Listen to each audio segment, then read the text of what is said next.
આજે હતી અમારા પેટમાં કાંઈક નવી ગડબડ એટલે અમે લઈ લીધો ઈનાનો સહારો. તો ઈનો બતાવીને પછી અમે પેટમાં નાખી દીધો. અચ્છા. વધેલો ઈનો પાછો અમે પછી પાછો દુકાનેથી લઈને ગીજામાં મૂકી દીધો. ગીજામાં મૂકીને મસાલો લઈને અમે રવાના થઈ ગયા. પછી તો મોટા ભાઈના નાના છોકરા મળી ગયા કે કાકા કાકા અમને તો બહુ કાણા આવે. તો મેં કીધું એટલે કેટલા દાડે ના આવ્યા હતા.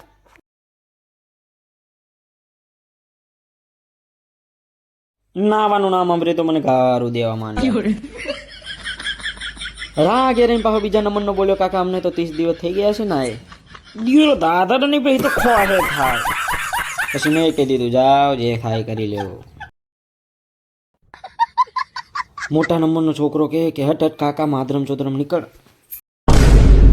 પછી તો પાછા મામાની બેઠા થઈ હું બેહવા નાહી ગયો અને મામા કે અમને પણ વિડીયોમાં લઈ લે એટલે અમે એમને પણ લઈ લીધા વિડીયોમાં. પછી નીકળી ગયા પાછા ઘરમાં. ઘડીક આરામ કર્યો એના પછી આપણી તબિયત ઠીક હતી એટલે પછી વિચાર કર્યો કે શું કરીએ. પછી અમે વિડીયો એડિટ કરવાનું ચાલુ કરી નાખ્યું. એટલે મળીએ હવે બીજા વિડીયોમાં. ચાલો ત્યાં સુધી બાય બાય.